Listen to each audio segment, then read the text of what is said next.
Good evening and welcome to Tucker Carlson Tonight. Democrats have been talking about impeachment since the very day that Trump was inaugurated. But until recently, no one here in Washington took that idea very seriously. Maxine Waters would rant about a trial. Then Pilates moms in Santa Monica would fantasize on Twitter about removing Trump by force. But the adults in the party, Nancy Pelosi, for example, the speaker, opposed impeachment on the grounds that it was bad politics. It might boomerang on them. And then, in what seemed like a day, everything changed completely. Suddenly, we had impeachment hearings playing out live on TV. Nobody explained why. Looking back, what exactly happened? Well, part of the answer is that Democrats were simply responding to their own cheerleaders on cable news. If precedent means anything in the Trump era, Donald Trump must be impeached. But if they don't impeach, Democrats will abdicate a clear constitutional chance to hold this president fully accountable. A national nightmare is upon us. The basic rules of our democracy are under attack from the president. We begin tonight with a series of admissions by the president that all but assures his impeachment in the House of Representatives.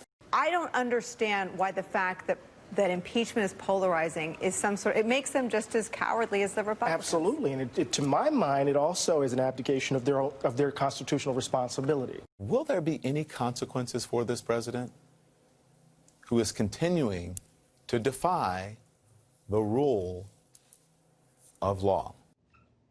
The rule of law. Hear that, Mr. and Mrs. America? It's a national emergency, and if they don't impeach, Democrats, listen carefully, Democrats, will abdicate their solemn constitutional responsibility. Democrats literally have no choice but to undo the 2016 election. Yeah. That's what the hair hats on TV, the men who wear makeup and yell at their assistants, were telling Democratic leaders night after night after night. And remarkably, and it is remarkable looking back, Democrats believed them. So what happened next? Well, let's see. Have you read the new Vanity Fair? Sorry, rhetorical question. Nobody reads Vanity Fair anymore. It likely won't exist by this time next year. But before the title disappears forever, check out this month's issue. There's a fascinating piece by Ken Stern that assesses new polling on impeachment. Here's the headline. Among independents, the only group that matters in an election, support for impeaching Trump, has dropped by 10 points since the process started. How to explain this? In political terms, this is the Andrea Doria, a routine cruise that suddenly becomes a disaster, a debacle.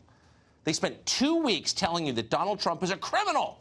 And by the end, more people sympathized with Donald Trump. How'd that happen? Take a close look at the numbers, and it's obvious how it happened.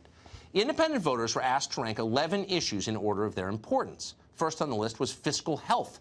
74% of independent voters said that the budget deficit was their main concern.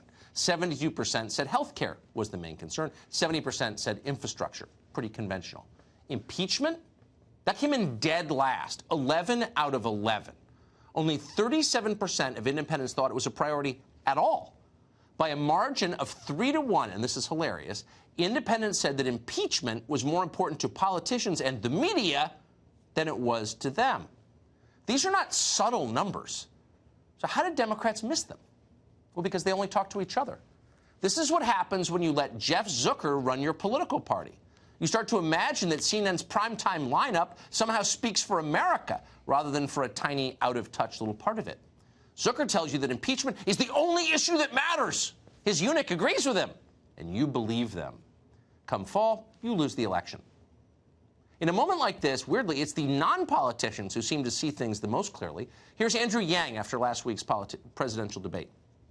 But when I talk to voters around the country, Wolf, I have to say I get very, very few questions about impeachment.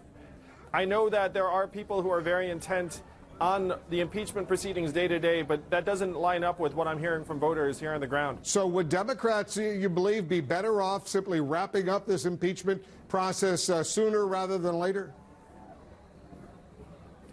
I do think that the more time that goes on, the less time the Democrats have to present a positive vision for the country that will get people excited and help us win in 2020. Out in Santa Monica, the Pilates moms are looking at that and saying, Andrew Yang, did he just criticize impeachment? Is he a right-winger? Is he a racist? Is he telling us that voters want politicians to care more about their lives than they want politicians to extract symbolic televised revenge on their political enemies? If you watch MSNBC, it's hard to believe that could be true. But that's what the Yang guy is claiming. In the wake of those poll numbers we just read, other Democrats appear to be considering the same thing. Even Adam Schiff may be coming around. Watch this. Do you think President Trump should be impeached? I want to discuss this with my constituents and my colleagues before I make a final judgment on it. And you've also said that what you've seen is, quote, far more serious than what Nixon did.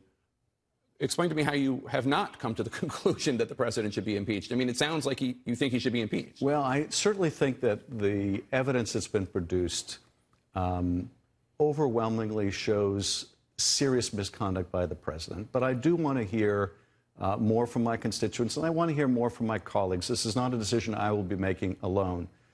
Yeah, he's not going to make the decision alone. Just to make sure you got this clear. The man in charge of impeachment in the House, the member you just watched for 2 full weeks shepherding the impeachment hearings, the guy who cried on television just thinking about how much Donald Trump needed to be impeached right now, that guy isn't really sure he's for impeachment. You know, he needs to talk to his colleagues. He needs to hear more from his constituents. It's a lot to think about. He's going to prayerfully consider it over the holiday weekend, just alone, just in some reflection. That's Adam Schiff's position now. In other words, it's over. Democrats lost.